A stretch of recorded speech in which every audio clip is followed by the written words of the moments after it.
Welcome into Inside LAFC podcast. I am Max Bretos. We are joined by Jordan Harvey. Big week here, Jordan. A lot to look back at and certainly a lot to look forward to as well. Yeah, exciting week. That's the luxury of having two teams, LAFC and LAFC2. You have two chances to actually come away with the 3 points and have some sort of silver lining in the weekend. So, unfortunately, the first team didn't come away with the 3, but the second team pulled one out in a really convincing fashion. We will get into that. And yes, a reminder, if you get a chance, because they're going to be at home again, LAFC 2, Sunday, 1 o'clock local time down at Titan Stadium. It is a good time. It's a nice product, 4-1 victory. We'll talk about that. We'll have the players to watch. And a little bit later here on Inside LAFC, we'll be joined by the captain, Diego Rosales, who led that team to a 4-1 victory over Minnesota United 2. We will start with the senior club. They were in Minnesota. And the good news, and I was at the PC today, Jordan, and I mentioned to a lot of players, some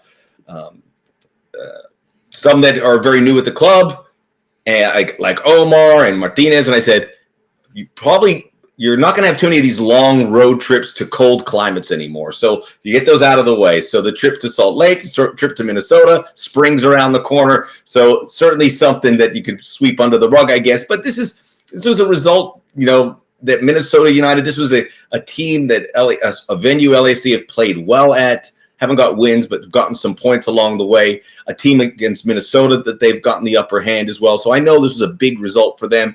New coach in his first game on the sidelines. So they hadn't won at home. They really invested a lot. They took their opportunities. And LAFC, we could certainly look at the goals in the first half at the end where LAFC was pressing. Defensively, I think LAFC would be pretty happy with the performance, being consistent. Offensively, they need to find ways to get some goals in the back of the net. Yeah, it's certainly not for lack of opportunities. I do think that as we speak to XG, I do think that the opportunity is there and the expected goals are there. It's just about putting it in the back of the net. And I'm sure we'll get to Bouanga and Kike, but once they really start going and get one in, I do feel like that momentum will carry. Going back to what your initial point of this time of the year and the climate and even playing in the altitude. These are the kind of little pieces of the league that when you're on the outside looking in, you don't necessarily understand or can relate to, but then you get here and it maybe is a rude awakening for, the different things that the different obstacles that this league and the teams that you play in, whether that's in a time of year right now when there's some storms in Salt Lake or some winds in Minnesota. And then you get into the summertime where it's going to be very hot in those Texas or in the South. And so, players very quickly will learn, will adapt. You saw a guy like Giorgio Chiellini in the past who he's been in these, he's had these experiences throughout his life, but there's still things that are unexpected. So it's just about adapting as quickly as you can and rolling with it and knowing that, you're coming back to LA where it's nice and cool in the right times and not too hot in the summer times. And get back at it. The Minnesota game, though, that is one that, we've talked about their roster. They're bringing in Fragapane, Reynoso off the bench. I do think their team changes as the season goes on, but they did present a very hard-working team that, did what they can to disrupt LAFC's rhythm. I think the referee did his part in disrupting the rhythm as well. But, it wasn't until later in the second half when LAFC made some subs that they actually looked like they put their foot on the ball and had somewhat control of the game. I think it was big moments, mistakes, whether that's Murillo not being able to clear it in the right way, the second ball dropping, or just, a lot of people don't understand this. And I was talking to the first team coaching staff today. You can't see it from your couch that there are 40-mile-an-hour winds gusting throughout Minnesota. The field is hard. I've played in Minnesota. I've played in Salt Lake. There's certain fields that you really need to get accustomed to where if the ball bounces, sometimes it picks up pace. Sometimes the wind takes it off. So it's not as easy as just saying, maybe the ball just skipped by him. You need to take some of these into account. It's not an excuse, but it is mistakes based on some of the conditions. And I think people understood those, they'd be more understanding of why maybe those happened and not put too much weight on it. Well, LAFC, perhaps a victim of their own success and how they have started the season the last 2 years. A rocket ship certainly in 2022, all the way through to the tape. 2023, with the 54 games, there were going to be some ups and downs, but the start of the season was very good. And to think that every season will start there in such a unique start like that in such a unique league where you've had so much turnover is it could be a bit naive at times. I get it. We all want them to do well. We all want to see them win every game, but this is a league where it not necessarily works out that way. But we take the positive parts out of this to see that, this is individually, position by position, LAFC have excellent players, and they're working on a few things. And I thought what you said about the second half when Martinez came in and Ilie, where they were pushing a little bit more, and Bogusz coming back a bit. You see some different wrinkles that is exciting because I think we will see more of what LAFC can throw at opponents as they get through here. And again, so much changes in the offseason. New goalkeeper, Eduardo Atuesta, essentially a new player, Bogusz playing a new position.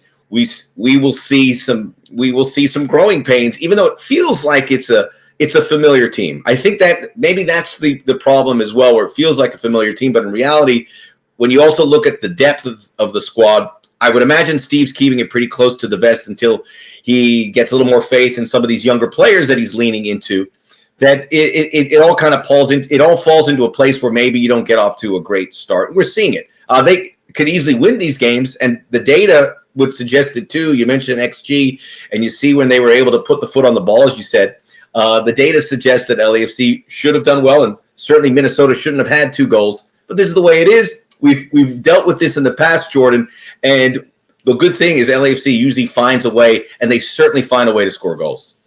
Yeah, it's very early. It's 4 games into the season. 30 games to go. Yes, we are very early in the season, so there's a lot of room to grow. I know Steve Cherundolo has talked about it a number of times, but having weeks where it's just 1 game a week really allows them time to coach, to teach, to go over video, to review, to prepare, and to really hone in on individual development as well as collective in a way that really they get to sit down and talk about game model and what they really expect from these players. So I do think because it's 1 game, there is positives to that where you'll see this team get better and better as the weeks go on. You do add some newcomers to it. I see Edward as kind of just picking up where he left off, given he knows exactly what's expected of him within our system. And then even, Eddie Segura, he's a player that, seems like a new signing, given he's been out for so long. Have it on mute for now. To Edward, he's kind of coming back from having had the knee injury. So I do think that there's going to be some continuity, and you'll see it grow as the season goes on each week. We were going to talk about Denny, Bouanga, and Kike Olivera. They're so critical to what LAFC wants to do when they're in transition and they're moving forward. Both had a decent look here, and I remember the one in the second half where the ball fell in front of Kike and he just couldn't control it off his header. If that gets a better bounce, who knows? I know they're both eager to get on the scoring ledger. Denny with the new contract, it wasn't really with the already what was a short preseason, already getting in there. There's some good signs there. I mean, when you see what they are programmed to do and how they get after it, where do you see the success getting? Not just for one, but for both players, where they can help the other player with what they can do, getting behind a back line and getting into those good scoring opportunities. Yeah, I think week to week, you're going to see growth, just like I alluded to with being able to coach these players. Kike came in and it was just hit the ground running, right, when he got to LAFC. So now there's actual time for him to get settled. And I think you'll be able to see him on the right and on the left as they interchange. and he'll be able to mix it up and really get confidence from kind of the different spots of the field. You'll be able to see kind of his whole repertoire, so to speak. But when you see the numbers, and you've talked about this, like, and you want to see the style of play, I think, Steve even said it, this Minnesota game needed to be under more control. There was too many long balls, and I think it bypassed our midfield, which is, usually our strong point in connecting the game and really controlling it. So, when that happens, it's very difficult then for when the attackers go forward, if they aren't keeping the ball or finishing plays or scoring goals, hopefully, then it becomes this open game and back and forth. And that's not something that, LAFC wants. There wants to be some flow to the game, some tempo, and controlling the game in a way that we can set up our offensive marking, win the ball back, have sustained pressure in their half, and not just a back and forth game. I think that is something that Bouanga and Kike can certainly do, but I think now it's more about kind of creating a way in which we can actually make some passes in the attacking third without always having to go. And I think that is a work in progress. The week prior was, you had the Salt Lake game, and so it's just been kind of a little disrupted, I guess, when it comes to the games. But I think it's about focusing on what's on the pitch, and I'm looking forward to this weekend where, I think that will be the sole focus, is really trying to control the game and get back to making passes. That's really interesting. What you said about go, and breaking the lines passing wise, that was disrupted. Some of the passes from the back line to the midfield were broken up, and the midfield didn't get through. We know these guys, and Atuesta is at the top of the list. He's a spectacular passer. Ilie Sanchez just a notch below that, and Timothy was pretty active as well. So we feel faith in there. Is it maybe just a pacing thing where you'll find when they hit that sweet spot with the passing, one thing leads to the next, and that can open the door for the guys out wide to get into those spots? Yes, I think it's picking and choosing the right times to go. I do think that LAFC, and we have had success on the counter in transition moments for sure.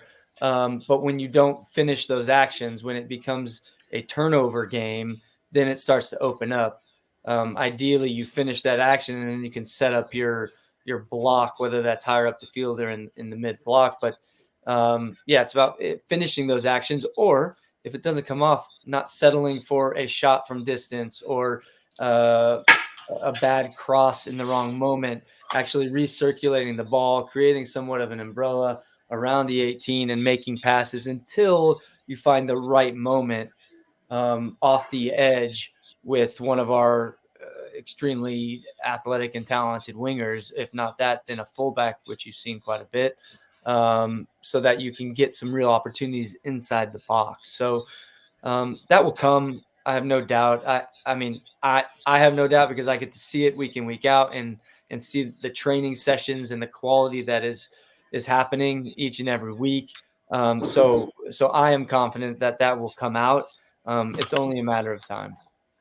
Excellent. So we move forward to Saturday night, LAFC Nashville. This is a rare matchup for Nashville. Came to the league, I think, the COVID year in 2020. So there was a game that was supposed to be scheduled, didn't happen. So not many games between these two. Nashville comes in. They have a pretty clear identity. They'll be very compact. Certainly on the road, they'll be tough to break down, although they're coming off a game that was at Geodis Park at home. An important win for them. They beat Charlotte. Both goals coming from their fullbacks, wide areas. So I think crossing is something that LAFC want to minimize, or certainly keep them out of those positions. Hani Mukhtar is a former MVP. Really, when you look at, I think it's the last two golden boots here with Mukhtar and then Denny Bouanga. So it's in a very appealing matchup here, and a spot here where LAFC can get back home and get going. I think there's a lot of optimism. This is a good spot, a good matchup perhaps for LAFC to get clicking into those things that we've already talked about here on the pod. Yeah, and this is certainly a game that you don't want to get into that back and forth battle as well, because you do have Nashville is very dangerous in transition moments, and Mukhtar is is a very good player, and they do have speed on the flanks, and they can put in service. Fun fact, Gary Smith gave me my debut in Colorado, so I know him very well, and he put a lot of confidence in me. Just getting forward and putting in crosses is all that we ever worked on. Wait, when was that? Was that 2000? That was 2009, maybe 2009, 8 and 9. I went to. But Philly. You were gone you weren't there for the. Were you in the MLS Cup champions? No. I left in 2010 to go to Philly. Jordan. I got picked up in the expansion draft, but whatever. Gary Smith, he does understand the league. He does understand or have an identity, exactly what he wants. And then when you get quality like Mukhtar and you bring in a solid back line, like we all know very well, you have success. And I think them coming in, it will be important for LAFC to control the game, make passes, make sure that those guys can't come out on the break, make sure that when we do get in the attacking third, that we are locked in and creating the right moments so that when we do lose the ball, we are right there to pick it back up and sustain the pressure and finish plays. Finishing plays is very important, whether that's a shot wide or a shot, hopefully a goal, but like finishing plays so that there isn't these transition moments and you can control the game, in the right way. I'm looking forward to it. It is one of those matchups when we've done commentary and you have these matchups where it's, similar styles or contrasting styles. You look at those and see which team will win out. And I think that'll be interesting to see what this game turns into, based on our knowledge of how each wants to play, right? So if it turns into a game where LAFC is making a lot of passes, I think we should feel really confident. If it turns into these transition moments, then that's something that LAFC isn't actually wanting. But I do think, with the amount of chances that Matty Bogusz had, Bouanga, Kike is creating chances. It's just about getting that first one in the net, and then everything will fall into place. Yeah, we certainly knew that about Denny. When he scores one, they come in bunches, and we've seen it, the proof of concept. So there's a lot of confidence that once it gets going, it'll start flying, and he's happy. He's got the contract. He's ready to rock and roll. And Kike Olivera, I know people are going, wait, what's going on? But the work rate is really eye-opening. You can see him putting it in there. One thing of note, Walker Zimmerman is injured, former LAFC defender, so I don't believe he's going to be part of this game. He's out for 3 or 4 weeks. Would have been nice to see him. On the flip side, he's a really good defender, so one less thing to worry about for LAFC. And set pieces. I mean, Walker, he has a lot of success with set pieces, and it'll be something that, people always ask about players. Are you worried about this guy? Worried about that? Like, you worry about the team as a whole, but there are obviously individuals that make big plays, and Walker is one of those. So I'm sure he will be missed for Nashville, and it'll be something where, we're grateful that he's not necessarily, jumping in on those corner kicks or set pieces. And a full week of training for LAFC to get ready for that game Saturday night, BMO Stadium. Get out there and watch the game. If not, it's available on MLS Season Pass on Apple TV. There was a victory over the weekend. We touched on it on Sunday down at Titan Stadium. LAFC 2 winning convincingly 4-1. And Jordan, we were all down there a year ago, and this was a project, for lack of a better word, that was just beginning. And one thing about LAFC 2, the way LAFC's built it up, and you're with these kids a lot, or these men that are, because we've seen it's been a place where some players can get some rhythm and get some games, as we saw with Maxime Crépeau a season ago.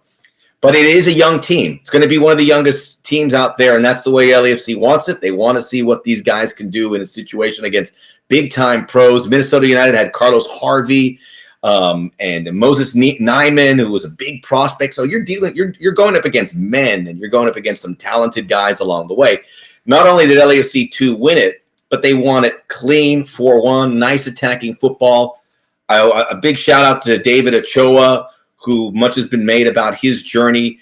He's happy when you see him at the training. And now he's playing games. That's a really nice development there. He made some good saves.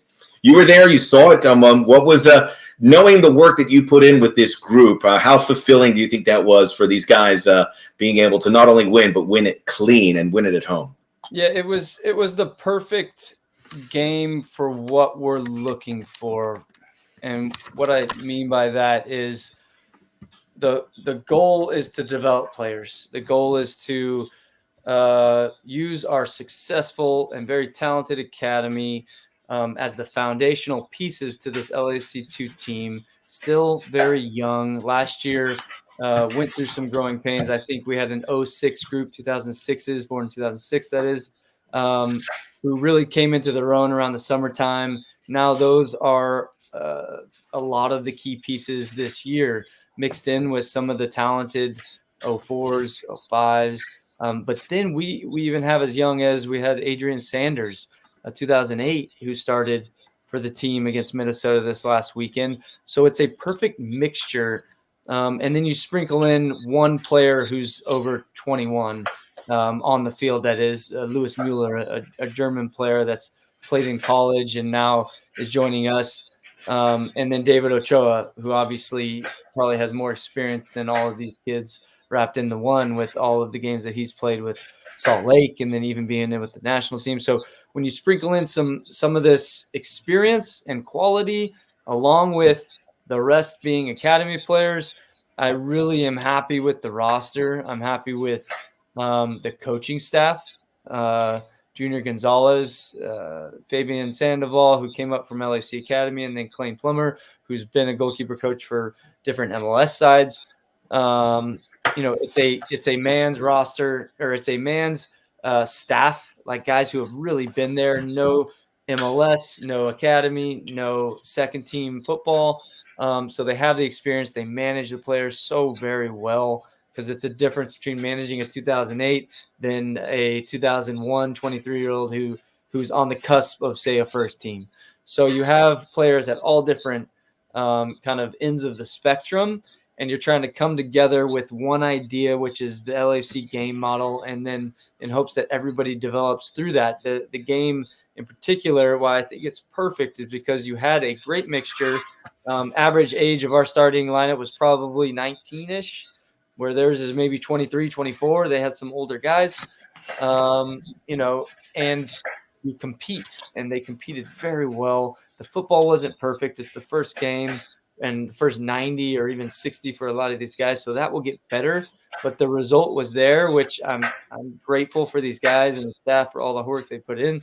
And in getting that lead, you were able to bring in a lot of young, talented guys from our academy, a couple other 2008s.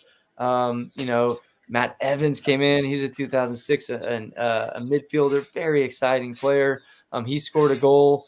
And so you're able to do exactly what it is that we're looking for, is get a group on there that does very well, and then supplement that with very talented players that then can get minutes. And you're moving some of these guys from the academy up to the second team. And then eventually, and week in, week out, and Steve Trundle has done a great job of this, bringing in a lot of second team guys in preseason. And then week in, week out, bringing in second team guys into training where they're getting great experience. You have a guy like Luca Bombino, a 2006 left back, who's going against Denny Bouanga every week in training. And you can't replicate that sort of experience anywhere else in the league, right? So I think these kids are getting much better week in, week out. And, it's one victory against Minnesota, but I do think that we played really great football last season. And for whatever reason, it just didn't fall our way. I do hope, given the way the roster is, the academy 1 year older, sprinkling in some real quality that really tips the scales, that those results will start to come LAFC2's way. And then that galvanizes the group. Everybody has real belief in what we're doing here. And then that will create some real quality players. Belief and morale. I know we talked earlier about how MLS Next Pro is, and you tie games, but there are no ties. You win or lose. And what was it? How many penalty shootouts that they were on the short end of last season? We lost 7 every penalty shootout. So 7 penalty shootouts last year, and those felt like losses in games that they had to.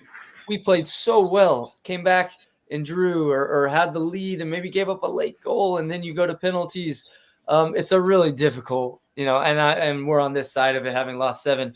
So I'm looking forward to that first draw. Hopefully it's on the road and we can get the victory in penalties to just get that monkey off the back. But yes, it goes straight to penalties after a draw. And I just feel for either side because, sometimes a draw is fair and it's just, but then you go to penalties and there's a winner, get that extra point, and the team that maybe played so well, dominated the game, deserves the draw, maybe deserves the win even, comes away feeling like they lost. So it's really difficult. And after 7 losses and penalties, it was tough for the guys. It was tough for the staff. It was tough for myself. But now we're looking for a fresh start and hoping that a little bit of that luck falls on our side, because I think the guys deserve it. They really deserve it. Oh, and they show that, and they went out and they took it. And we will talk to Diego Rosales, who is the captain. We'll talk to him here shortly on Inside LAFC. Luca Bombino, and I know you've told me about him. He is just a delight to watch. He hits these passes. He looks like he can play 3 or 4 positions out there. People are going to be really excited about this next group of players, and they're doing it right now for LAFC 2. Wearing the badge. Beautiful shirts, by the way, for the LAFC 2 side. Very smart looking. I saw those a year ago, and I was like, you know what? I'm not sure about these. But then you put the gold BMO on, you get the gold numbers on the back, and they look so nice. Classic. So, supporters will want to get one of those shirts. I'm convinced of it. I don't know if they're available or not. We'll find out some details. Roscoe's trying. Richard Roscoe's trying. Available to everybody. Yeah, we can't get enough jerseys. We love our jerseys. We'll continue that conversation with LAFC 2 with Diego Rosales. But now it is time, Jordan, for the hit part of this show, the Black and Gold Rewind, where we look back at a moment of our incredible history, and it involves you, which makes sense to talk to you about it. We're going back to October 24th, 2019, the playoff game. It was LA Galaxy, Minnesota United played to face LAFC. It was the Galaxy. People were nervous because we know what happened with the Galaxy earlier in the season. And here it was, a chance to either, exercise some demons or have the demons come over. And it was triumphant, 5-3 for LAFC as they marched on to the next stage. You were in the starting 11. Take us back there. Obviously, I gave you the perspective of people like me and the supporters. A nervous game, knowing what was happening with the Galaxy and Zlatan that year. How are you guys preparing for this big test? It was those weeks playing against Galaxy were like Western Conference Finals. They weren't any regular season game. They weren't even a playoff game. You have to say they weren't MLS Cup, I would say, but I think they were like a final. It was like a final, and like the air in the room or even in the PC in the week building up just felt like everything was magnified. Everyone was watching, even throughout the league. So you felt just a lot of pressure, excitement throughout the week. Guys were, in those weeks, the staff does a great job of just eliminating any sort of distractions. Nobody really comes in the PC. It's just the players, the staff working on what that game looks like. This game in particular, man, it was for me, it was the biggest game that LAC have had up until that point. That was the biggest game. And, I think Carlos doesn't really show crazy emotion, but after scoring some of those goals, that was the most emotion I've probably ever seen out of him. In that game, the goals in that game. And there was Diego Rossi scored a goal, and the amount of excitement and adrenaline, and I was so hyped. I picked him up, and I had no energy left, but I picked him up and squeezed him as like hard as I could, and it was like the most probably adrenaline that's ever coursed through my veins in that moment, scoring that goal and just being able to celebrate that with the fans. It was incredible. Getting that, like you said, beating Galaxy in a playoff game, doing it in that fashion. Ideally, it's not back and forth so often. We could have just seen out games against Galaxy, and it just doesn't happen for whatever reason. And I'm going to be honest, when they were coming back, I was so nervous, even on the field, just feeling like this cannot happen again. This cannot happen again. Dio's run after Eddie Segura moved to the 6th position and he played a good pass. He probably claims that it was the right pass, but I think he had misplayed it. Goes to Dio, and he just goes the length of the field and ices it. It was the most relieved I've ever been in my life, I think. And just to recap, it was 2-0 LAFC, and then the Galaxy tied it 2-2. And I think everyone was sweating bullets at that moment. Everyone was so nervous, and myself included. But thankfully we had such a talented group that we were able to pull that through. And again, I think it just meant more to the LAFC players than I think it did the Galaxy players at that time. It needed to happen. It needed to be that moment for us. Take me back to that moment when they tied it at 2-2, and then you felt that. I mean, what was there? That acknowledgement from the team, knowing that we can't let this slip away, and you guys didn't. Yeah, and it was what was crazy about it is some of the goals also that Ibrahimovic scored, and I, it was like anything he hit would go in, and you just felt like you just could not give him any opportunity. And I remember going 2-2, and even before that, going up against a guy like that who's just a giant, and I'm not tall, but like just trying to put my body as much as I can in the way, just catching elbows left and right, just because that's where I am with him, and just trying to just wear it and just get through it. It felt like it needed you needed someone to step up, and thankfully we had a guy like Dio, who just, when he's on, he's been one of the best strikers that this club has ever had, when he is on and healthy. And like I said, just getting that 5th goal was like the most relief I've ever had. And again, when it goes 2-2, I don't know that there was much said. There wasn't much said. It was more so looking around like, we cannot let this happen again, because we deserved it, and we would not be able to live with ourselves if we had let this slip away from us in that moment. In hindsight, it's amazing because it didn't happen. You guys closed it up. So, but Diego Rossi coming away with his goal, like I said, that was the most adrenaline I've ever had. And then Dio icing it was just like the biggest weight off my shoulders. And I think everybody on that field and in the stands felt the same relief. And then obviously you get the pictures that you did afterwards, which, honestly don't matter to me that much, but there are some iconic photos of the 5-3, and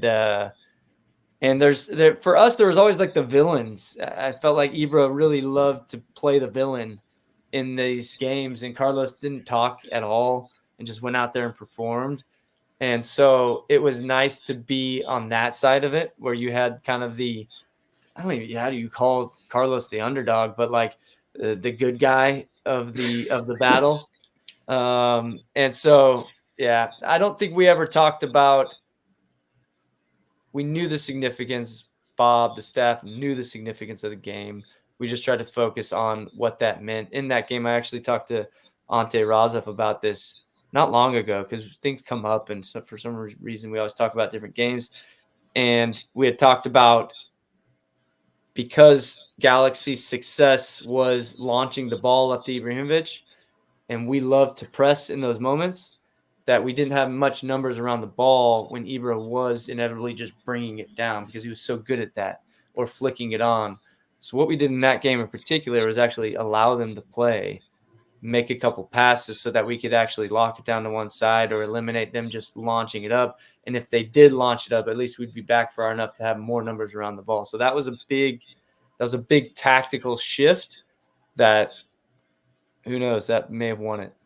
Oh, brilliant. Thank you, Jordan, for taking us in there. That is really interesting. I know the listeners will really appreciate it. And that's why we will have Black and Gold Rewind every week here on Inside LAFC Podcast. We are going to continue here as we return with the captain of LAFC 2, Diego Rosales, will get his thoughts on the victory and this group of players moving forward, hopefully for a memorable season down there in Fullerton.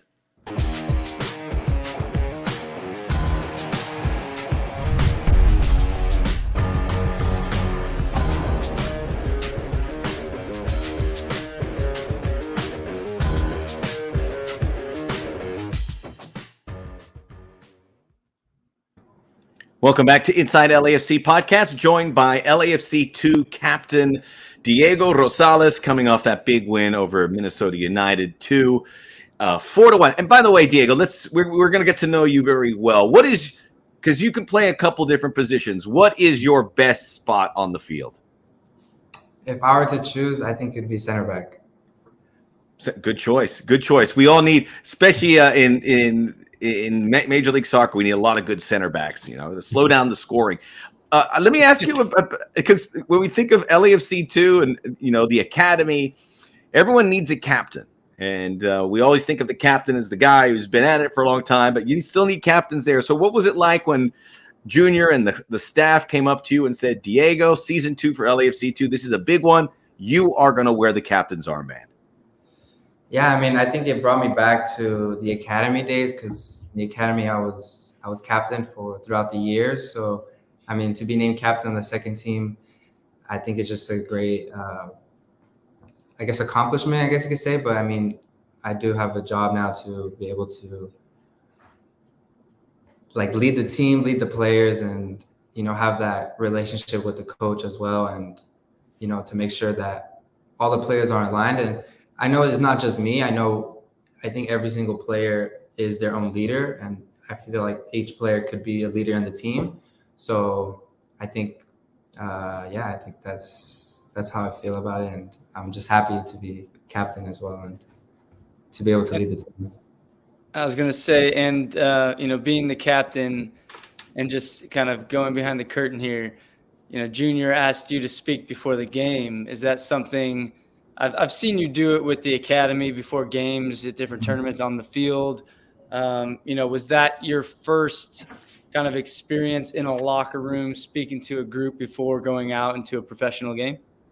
Yeah, it was actually my first time. And I was thinking about it a little bit before it happened, because I was thinking about what to say. And I remember I telling one of my teammates, Johnny, figuring out what I was going to say, but I got it down. I stuttered here and there, but I got it down. I made eye contact with you in the circle, and I got a smirk out of you. So I hope I didn't distract you by looking you dead in the eyes, but it was awesome, man. And I know it's a tough moment, and I didn't know if Junior had prepared you. It sounds like he told you that he was going to ask you to speak. But those are big moments in someone's career, to take real leadership and speak up in front of a group. It's not that you've never done it before, but in that moment, being a professional and doing it for the first time in front of men now, having graduated from the academy, and a lot of kids from the academy, but I'm sure that was a special moment. So I'm glad I was there for it, man. Thank you. Let's talk about the beginning for Diego. Look at that. A warm thank you. What a wonderful moment on Inside LAFC Podcast. Going through this academy, but let's even start, because we always talk about, Jordan's got LA ties. LAFC is looking for those local connections, which are going to take time as the academy develops. It's doing wonderfully now, and we're seeing guys that have been able to go through step for step. But tell us a little bit about you. When soccer became something that you realized you were good at, and falling into a place where you could be affiliated with this new club called LAFC, LAFC at the time. When you look at how this was developed, why did it work out well for a young kid like yourself, growing up in Southern California, looking to play soccer and hopefully become a full professional? I think number one, I think it was my family. I think my family has always been there for me. They supported me along the ways, and all my brothers played soccer. So I kind of grew up around that, and they're all older than me. So one thing that I did learn at an early age was always be tough and, to play hard. So I think that's where I've always got my aggressiveness, how I play. And I always enjoyed watching my older brothers play. And, as a little kid at halftime, when I watched my brothers play, that's when all the little kids would go at halftime and go shoot on the goal. And I always loved that part about watching my brothers play. Not so much I did like watching my brothers play, but I think also just getting on the field and just playing. And along the years, I've kind of grown into, I guess, just enjoying it and just loving the game. And then probably around after AYSO, that's when I started really, taking it serious in terms of where I want to go with it. So. And to your parents, and I don't want to go off track of your kind of upbringing, but they're at every game, home and away. That is a huge commitment.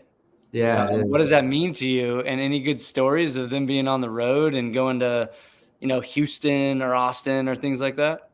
Yeah, I think one of my favorite ones was when we had an away game in Houston, and I have family in Houston, and I remember after the game, it was a lot of my family, like cousins, my brothers were there, both of my parents. But I remember after the game, when we're heading back to the hotel, I look on Instagram and I click on one of my brother's stories, and they got like a whole bus, like they got a whole team. Basically, it was like a team bus going to the game, and I thought that was pretty funny. So, I mean, I always love their support, and I know they're always there for me, and I can't thank them enough for that. And then going back to the academy, and sorry, Max, I'm jumping in here, but you've been a part of it from the beginning, right? And you've seen it grow. There wasn't, and then I'm going now, assistant technical director on you, but there wasn't real alignment. There wasn't like a pathway. Mm-hmm. When you first started, how did you foresee it going based on kind of the initial groups really paving the way? And there not being an LAFC2, now there is, but what did you look towards and see as like the next step to LAFC before it had come to fruition like it has now? I think the one thing is I always trusted the process and always trusted LAFC and always trusted the coaches. And I think I knew if I just worked hard and did the best that I can, I knew that something was going to come out of it. And I think just having faith, honestly, and just trusting in the system, trusting in LAFC, and just trusting you guys, from the beginning. And having really, and we just talked about it, but really great support. Your parents, having them in and meeting them on a number of occasions, they are your biggest fans, and they are very smart, asking poignant questions and really have your back when it comes to all things on and off the field. So I'm sure that has been a great asset for you as you've come into your professional career. Yeah, definitely.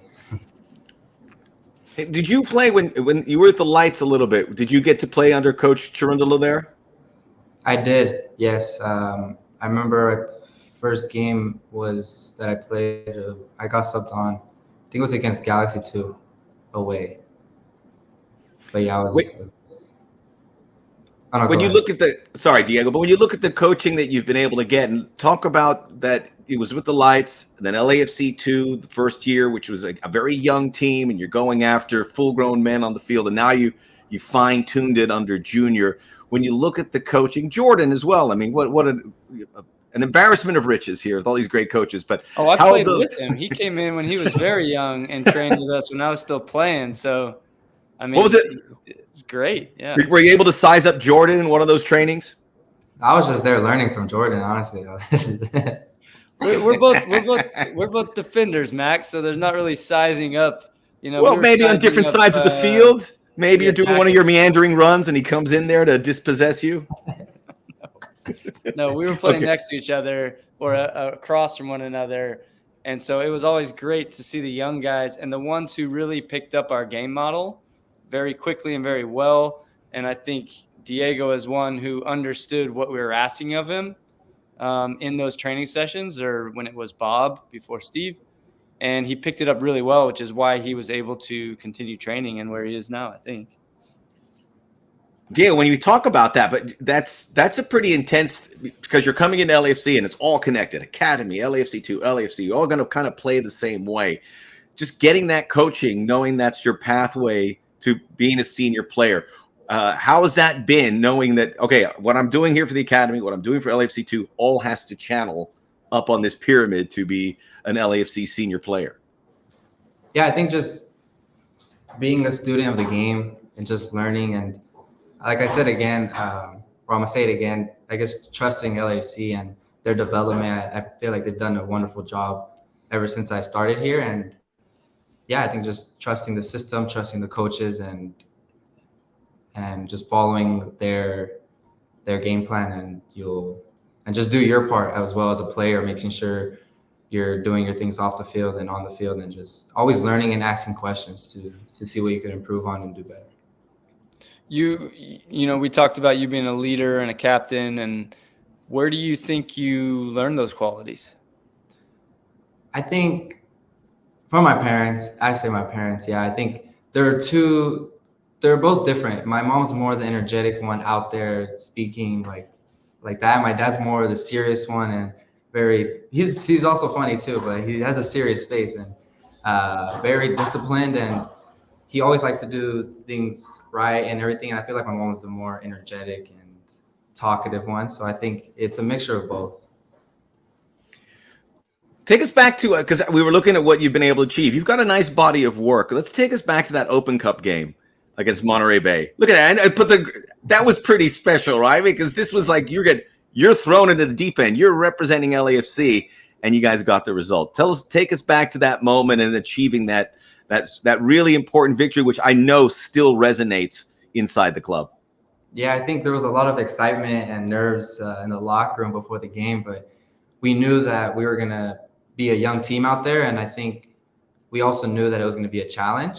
But I think at the end we got the result we wanted, and again, my parents were there also, so it was also special too. They flew, or they drove. I don't know if they drove. I don't remember if they drove or if they flew.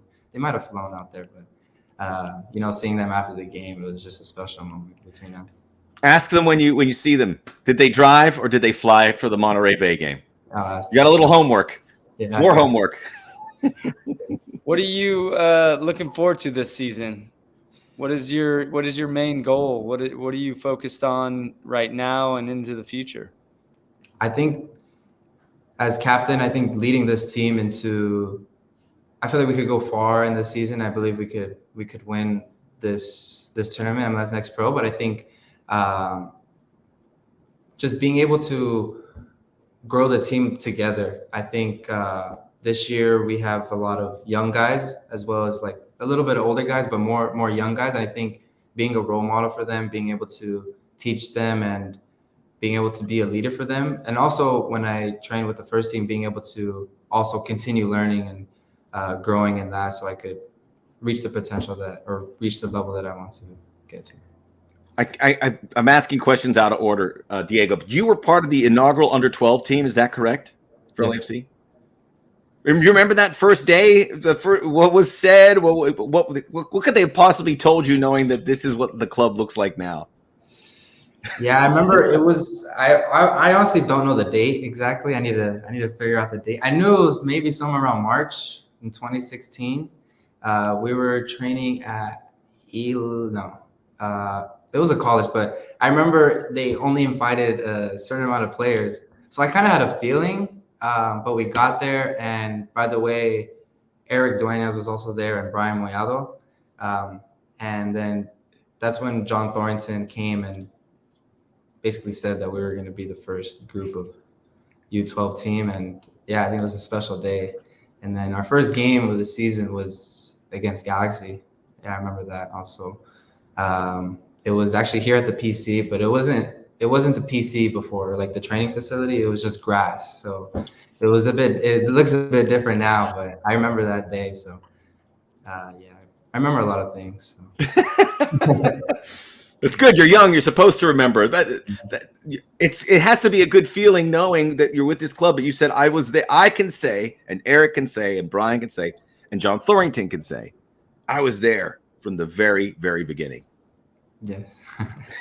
And then what was your first experience at the now BMO Stadium?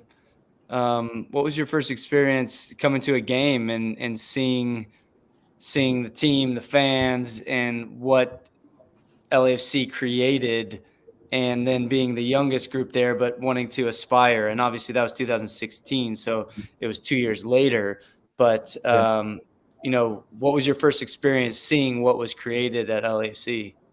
I think it was unbelievable. I think, especially the 32-52. I was ball boy. I think the first season I was like ball boy with some of the academy players. So, I mean, having literally front row seats watching the first team, I think it was really fun and exciting. And just to continue on seeing how the first team is and how they are, I mean, it brings me joy that I'm able to be a part of this club.